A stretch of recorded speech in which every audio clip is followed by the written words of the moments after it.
నాకు ఆ కదలిక రావటం ముఖ్యం. సో ఏ చెరువులో చేప ఆ చెరువులోనే ఉంటే పెద్ద అలజడి ఉండదు. హ్మ్. ఇంకో చెరువులోకి వెళ్ళి అక్కడికి గెలకటం మొదలుపెట్టినప్పుడు నాయిస్ ఉంటుంది న్యాచురల్గా. ఎగ్జాక్ట్‌లీ ఉండిద్ది. ఆటోమేటిక్‌గా ఉండిద్ది. ఉంటుంది. మీరెవరు? ఈయనేంటి? ఈయన అవును, ఏదో అవును, ఫోన్‌లు, కంప్యూటర్లు మాట్లాడుకునే వ్యక్తి, ఈ వ్యక్తి అంటే ఈ లోపల ఆ, రాత్రికి రాత్రి ఏ మనిషి తయారవ్వరు, అది అవును, గుర్తుపెట్టుకోవాలి. అవును. ఈ లోపల నేను టీవీ ఛానల్స్‌కెళ్తూ టెక్నాలజీ షో చేస్తూనే అట్ ద సేమ్ టైమ్ సమాజాన్ని గమనిస్తున్నాను. ప్రపంచవ్యాప్తంగా ఆర్థిక వ్యవస్థ ఎలా ఉన్నాయి? జీవన ప్రమాణాలు ఎలా ఉన్నాయి? అలాగే మనిషి ప్రవర్తనను తగ్గించేసి టోటల్ సృష్టి ఎవల్యూషన్ ఎలా ఉంది? న్యాచురల్గా 360 డిగ్రీస్లో వాచ్ చేసిన ఇంతకుముందే, అందుకే ఇంట్రడక్షన్ రిమార్క్స్లోనే చెప్పా, హ్మ్. మీరు సొసైటీని 360 డిగ్రీస్లో చూస్తున్నారు అని.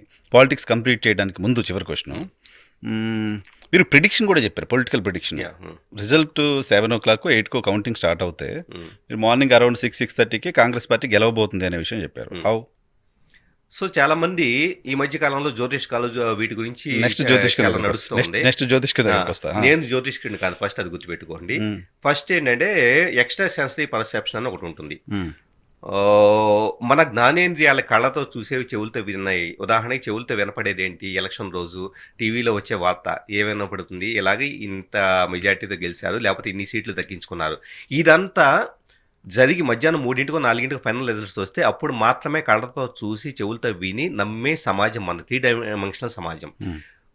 So, meditators, so, extra sensitive perception ప్రపంచవ్యాప్తంగా మీరు ఏ మెడిటేటర్ అయినా తీసుకోండి. ఒక పర్టిక్యులర్ థింగ్ మీదకే అల్ట్రా లేజర్ ఫోకస్ అనేది పెట్టి, కంప్లీట్ ఎనర్జీ మొత్తం దాని మీద ఫోకస్ చేసేసి, ఇది జరుగుతుందా లేదా అని చెప్పేసనంటే గనక ఆటోమేటిక్‌గా 100% క్లియర్ ఇంట్యూషన్ అనేది వస్తుంది. అంతర్దృష్టి అంటారు దాన్ని.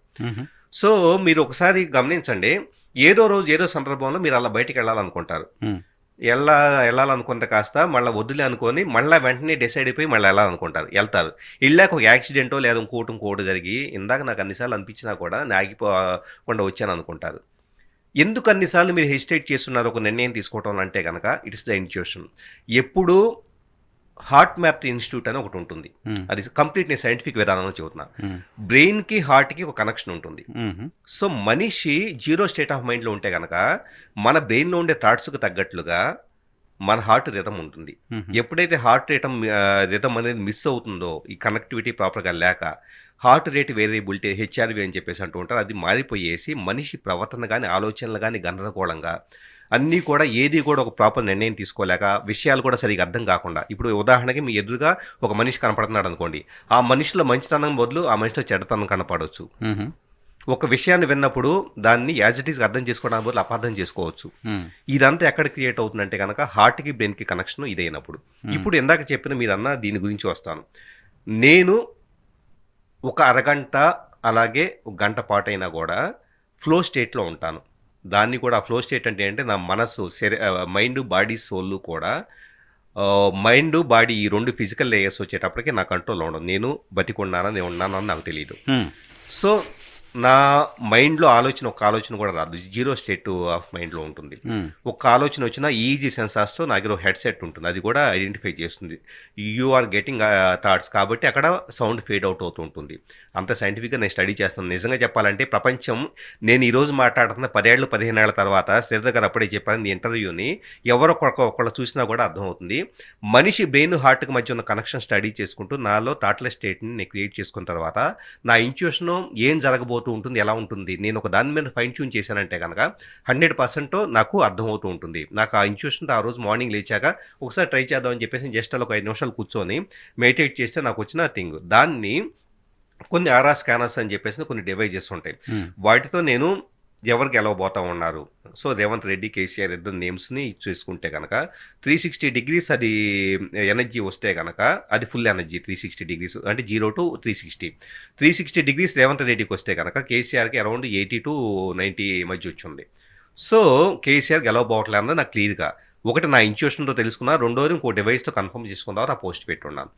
ఇది ఏదో ఈయనేదో చెబుతున్నాడు, అబద్ధాలు చెబుతున్నాడు, ఇదేదో మాట్లాడుతున్నాడు, లేకపోతే గనక ఇంకొక జ్యోతిష్కుడిలాగా తయారైపోయాడు, ఇంకొకటి ఎవరు మాట్లాడుకున్నా గానీ ఇట్స్ యువర్ పర్సెప్షన్. ఎందుకంటే ఇంత నాలెడ్జ్, ఇంత అండర్‌స్టాండింగు, ఈజీ సెన్సార్స్‌తో థాట్‌లెస్ స్టేట్‌కెళ్తాం. యూనివర్స్‌లో జ్ఞానేంద్రియాలకే దాటి ఉన్న ఇన్ఫర్మేషన్ మొత్తాన్ని ఎక్స్‌ట్రా సెన్సిటివ్ పర్సెప్షన్‌తో మనం ఫైన్ ట్యూన్ చేసి జరగబోయేదాన్ని ఇంట్యూషన్‌తో తెలుసుకోగలగటం ఇదంతా కూడా చిన్న ఎగ్జాంపుల్ అంతెందుకు సార్, చిన్న ఎగ్జాంపుల్ చెబుతాను. చాలా మందికి ఇదంతా కాంప్లికేటెడ్‌గా ఉండొచ్చు.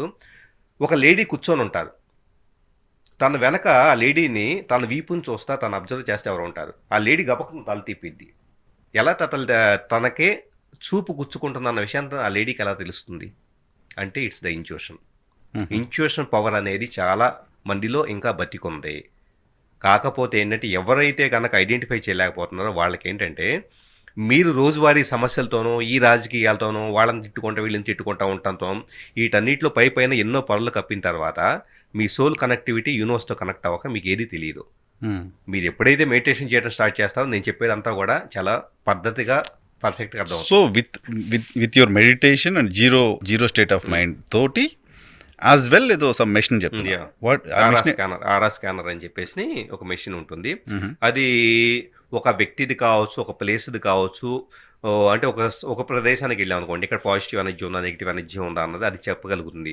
అదే మెడిటేషన్ చేసిన వాళ్ళకి ఏంటంటే అసలు డివైజెస్ ఏమి లేకుండానే ఈ ప్లేస్లో పాజిటివ్ ఎనర్జీ ఉందా నెగిటివ్ ఎనర్జీ ఉందా అన్నది చాలా ఈజీగా ఐడెంటిఫై చేయగలుగుతాం. అదంతా కూడా అది పెద్ద విషయం కాదండి. ఎందుకంటే ఇప్పుడు నేను మాట్లాడుతున్న ఇవన్నీ కూడా అతీంద్రియ శక్తుల్లాగా చాలా మందికి అనుకో ఉంటారు. కానీ అతీంద్రియ శక్తి అనే పదాన్ని ప్రాపర్గా అర్థం చేసుకోమని చెప్పండి. ఇంద్రియాలు అంటే గనక కళ్ళు చెవులు ముక్కులు అని చెప్పేసి ఇంద్రియాలు కాకుండా ఇంద్రియాలతో సంబంధం వీటితో మాత్రం ఈ లిమిటెడ్ ప్రపంచంలో కాకుండా మీ కళ్ళకి ఏం కనపడిద్ది సార్ చెప్పండి. మీ కళ్ళకి విజిబుల్ స్పెక్ట్రంలో ఉండే కొంత ఏరియానే కనపడిద్ది. మీకు కనపడదే డాగ్స్కో ఇంకొకటి వాటికి ఎందుకు కనపడుతున్నాయి, మీకు వినపడినాయి ఇంకొక జంతువుకి ఎందుకు వినపడుతున్నాయి అంటే దే హ్యావ్ మోర్ స్పెక్ట్రమ్. అవి ఇంకాస్త ఎక్కువ శబ్దాన్ని వినగలుగుతాయి. అంటే మీ శరీరం ఒక మనిషిగా నాకు చాలా మేధస్సు ఉందని విర్రవీగిపోయే ఒక ఎంతోమంది చెప్పాలంటే కనుక నాస్తికవాదులు చాలా మందితో పోలిస్తే మీకన్నా కూడా మీకు వినపడినయ్యే డాగ్స్ ఇంకొక జంతువులు విన్నప్పుడు మన మనిషిగా ఉన్న లిమిటేషన్ మనం అర్థం చేసుకోవాలి కదా. మనిషిగా ఫిజికల్ బాడీలో కొంత లిమిటేషన్ ఉంటుంది. సో మనిషిగా మైండ్ లెవెల్లో ఉన్నప్పుడు కొంత లిమిటేషన్ ఉంటుంది.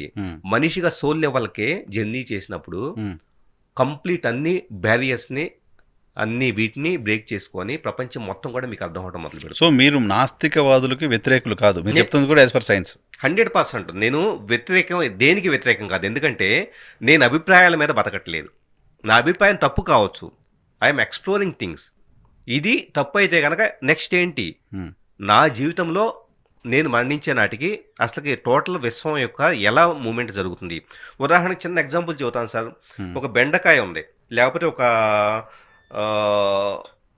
రకరకాల సన్ఫ్లవర్స్ కానీ ఇలాంటివి తీసుకొని పొద్దుటి పువ్వు ఉంటాయి కదా, కట్ చేసి చూడండి స్పైరల్ అనేది కనపడుతుంది. ప్యాటర్న్ ప్రపంచంలో ఉండే ప్రతిదీ ప్యాటర్న్స్కి ఎక్స్ప్రెస్ అవుతుంది ఎనర్జీ మేనిఫెస్టేషన్స్లో. ఇంకొక మాట చెబుతాను, సముద్రంలో వచ్చేటప్పటికి ఒక తుఫాన్ వచ్చే ముందు అలజడి ఒక రౌండ్గా స్పైరల్ ఎనర్జీ తిరుగుతుంది. రౌండ్గానే ఎందుకు తిరగాలి, ఫ్లాట్గా ఎందుకు తిరగకూడదు? మళ్ళా లోపల ఉండే స్పైరల్ చుట్టూ ఇంకో స్పైరల్ అలానే తిరుగుతూ ఉంటుంది. Spiral of the energy it self is the expressed energy pattern in everything. మన క్వాంటమ్ లెవెల్లో కణాలకు మధ్య జరిగే కమ్యూనికేషన్ దగ్గర నుంచి మనం ఒక విషయం గురించి ఆలోచిస్తూ పోతే కనుక అక్కడక్కడే మళ్ళా ఎందుకు తిరుగుతూ ఉంటామంటే కనుక it is also spiral nature ఉండే స్వభావం. సో అలాగ ఆలోచన శక్తి ఒకే దగ్గర ఎనర్జీ మేనిఫెస్టేషన్ జరగడం, ఒకే ఆలోచన మీద మనం దృష్టి పెట్టేసి దాన్ని ఇంకాస్త పెద్దది చేసుకుంటూ ఉంటాం. నా కడుపు నొప్పి ఉందో, లేకపోతే నన్ను వాడాలా అంటాడా, లేకపోతే కేసీఆర్ ఇదయ్యాడా, లేకపోతే ఇలా ఏదైనా కానీ what ever the energy patterns మన బ్రెయిన్లో ఎప్పటికప్పుడు న్యూరాన్స్ మధ్య జరుగుతూ ఉంటాయో, ఎలక్ట్రోమాగ్నెటిక్ ఎనర్జీ ప్యాటర్న్స్ ఏవైతే ఉంటాయో అవంతా కూడా స్పైరల్ నేచర్ ఉన్నాయి. మరి ఇంత విశ్వం ఉన్నప్పుడు మనం ఇక్కడెక్కడో ఇరుక్కుపోయేసి మనం బతికేసేస్తున్నా అంటే ఈయన చెప్పేది అబద్ధం, ఈయనకి ఏం తెలుసు అని చెప్పేసి అంటే కనుక స్టడీ చేయి. ఒకవేళ నేను చెప్పేది అబద్ధం అయితే నువ్వు కూడా స్టడీ చేసి చెప్పొచ్చు. సో మనం కూర్చున్నా డిబేట్ చేసుకున్నా, నాకు తెలియని మీ దగ్గర నుంచి నేర్చుకుంటా, మీకు తెలియని నా దగ్గర నుంచి నేర్చుకుంటూ ఉంటారు. సో మనం యాజ్ ఏ హ్యూమన్ సోల్గా తెలియని తనం నుంచి పూర్తిగా అవగాహన పెంచుకొని విశ్వంతో కలిసిపోయే తత్వానికి చేరుకోవటం అనేది నా గమ్యం. దానికి హెల్ప్ అయ్యే